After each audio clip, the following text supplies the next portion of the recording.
Gemini, welcome to your December 2018 love reading. I'm Raina.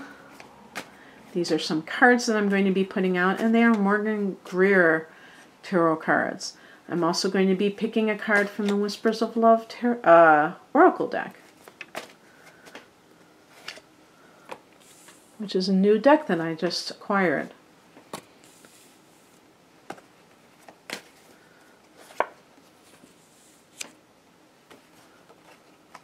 Yeah, you know, it's funny, when I was putting out those first couple of cards, I wasn't surprised when I got that third card.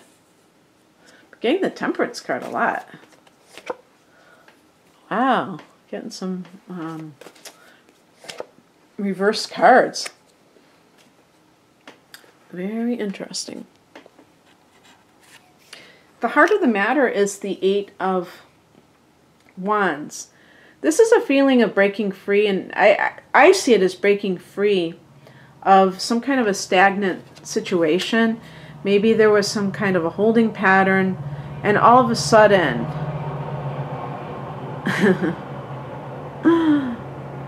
I was going to say all hell breaks loose, but not all hell.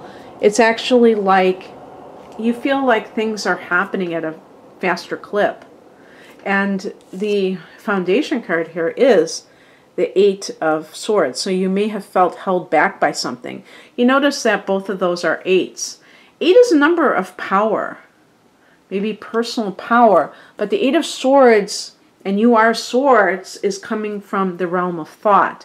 And it's, you know, thoughts having the power over you in a negative way, where they are controlling you. With Gemini people, your thoughts can be your friend or your worst enemy. And of course that's true of all of us. But because you're an air sign and you are connected to the swords, the swords can also represent conflict. And I feel like Gemini people tend to be highly strung. High strung, is that what you say? Yeah. They're emotionally very high strung, because of thinking too much, being too theoretical, and being out of touch with their feelings. It's not to say that you don't have feelings, but with some air signs, when they, especially if you have other inner planets that are in air, like if this is if you're a Gemini sun and you have the, let's say you have the moon in Aquarius, and you're really an intelligent person, but emotionally you feel threatened by your emotions because they feel primal, and emotions are primal. They really are. So they can feel threatening because they feel like they have the ability to throw you off kilter, and they do. But it's because of the connections that you make to them. Like, for instance, emotions are really memories, if you want to get down to it. They're really reactions based on triggers. That's how I characterize emotions. And there's a strong karmic component to the moon. And the moon is what the emotions are connected to in astrology. But even with the sun sign, okay, in air, like Gemini, that the way of you interacting with life can like make you more comfortable by, you know, labeling things. So if you did go to therapy, you would feel very comfortable with labels about your feelings or about why you're the way you are. You know, I have this disorder or something like that, instead of just like sitting with the feelings. And this is like also you telling yourself certain things about this situation that you're in. Now, looking at this is the challenge card. This could be the person that you're with. This is connected to Taurus. But I always think of Sagittarius, quite frankly. And because it's connected to the clergy. So to me, that's like the, it's connected to religion. That's the ninth house to me. But in any case, and with the Eight of Wands, I was thinking about that as well. But here's the thing. I think that this is more of a case of feeling trapped in a marriage, okay? Because this can be a card of marriage. And what I think can happen, and I think this is especially possible after the first week in December, because Mercury goes direct, and that's your ruler, is Mercury. So Mercury goes direct. That might start to make things, and this is the last major retrograde of 2018 with this one retrograde after the other. And it's also the new moon in Sagittarius the next day on the 7th. I think after that first week that you're going to feel a sense of momentum, and that's what I associate with the Eight of Wands. Whereas you may have felt trapped. With the Hierophant, it's that sense of culture, perhaps. It's like conditioning. Traditional. That's a traditional card. The Hierophant. So maybe you're in this belief system because of the people that are around you, where they think maybe it's a religious thing.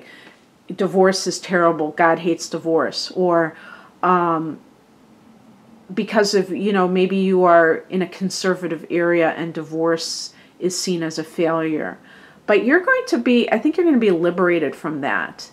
And actually, November 22nd is a full moon in your sign, Gemini. And I know this is a reading for December, but it's important because a lot of people are going to be watching this in November, since I'm recording this in early November. So the full moon is actually in the future if you're watching this before November 22nd. And this is going to shine a light on your needs. And it's going to be an opposition with the 7th house. The sun is in the 7th house. And so that is talking about an issue with a partner, perhaps. And maybe you've been neglecting yourself, and this is represented by that. And this will kind of set you free from this oppression, that full moon. And you may just decide, I'm ending this way of being. I can't do this anymore. The higher message is the Two of Wands. So we have more fire energy here. And this could even be about relocation. Maybe this is about two people. Maybe you're married and you're in love with somebody else. They always say Geminis like to have two things at the same time, right? So maybe there's something like that. But I don't want to make light of that because maybe some of you are feeling very tormented by it. You're not cavalier. You do take your vows seriously. And you do feel bad about it. And maybe there is a Sagittarius person involved because this is the practical card, so to speak. This is associated with Sagittarius. I've been getting this card over and over again. And of course we are in December. For most of the month, we have the sun in Sagittarius. And so that's kind of what is going on. We have a new moon in Sagittarius. And the new moon is falling in your 7th house of committed partnership. But in terms of how this plays into it, if the new moon is falling in your 7th house, you may choose your marriage. You may realize through an affair that you really do love your spouse. I do feel that Gemini people and Sagittarians have been having to face possible issues surrounding relationships. For Sagittarius, this has been because Saturn was in your sign for, I'm not saying years, I shouldn't say you, because then people go, is this for Gemini or is this for Sagittarius? I'm just kind of, Sagittarius is your opposite sign. You may already know that. But Saturn was in Sagittarius until last December. which, of course, at the time of this reading is a whole year. But that's nothing, you know what I mean? And if you had some sort of relationship that dissolved or was severely stressed a year ago, you may still be experiencing fallout from that. And relationship issues for Gemini people especially have been challenged due to this. But now Jupiter has gone into your 7th house. So it's really, I think, going to be launching a great time. And I think maybe that's what that 8 of Wands is about this new opportunities, quickly kind of manifesting for you, and feeling that sense of jubilation about it. What is coming in is represented by the 7 of Wands in reverse. Now, that could be kind of like you being caught off guard about something. So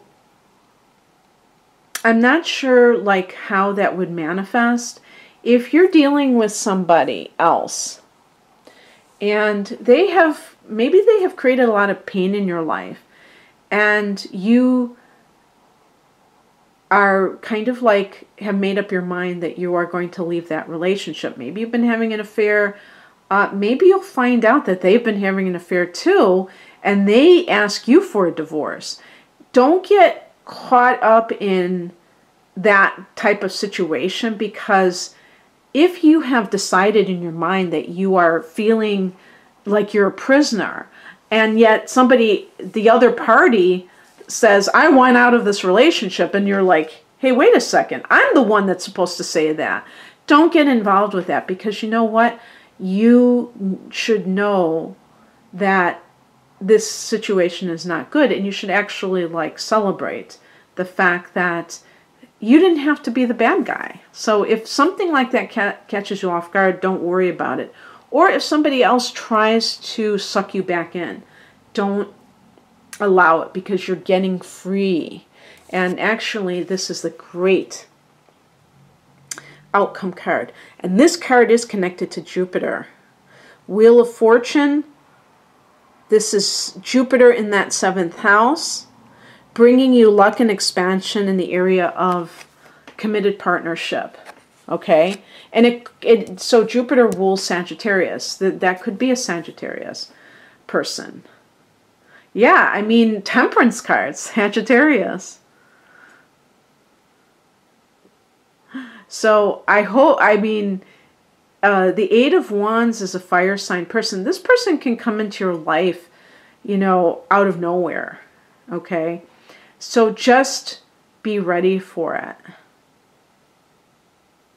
And be ready to embrace the type of good fortune that the Wheel of Fortune provides in your life. You know, don't allow self-limiting beliefs to kind of mar that great energy that you have coming in, Gemini.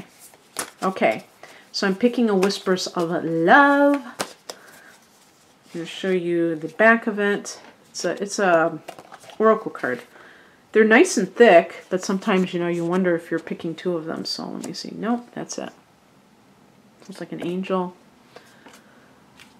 All right. And these are not just for relationships.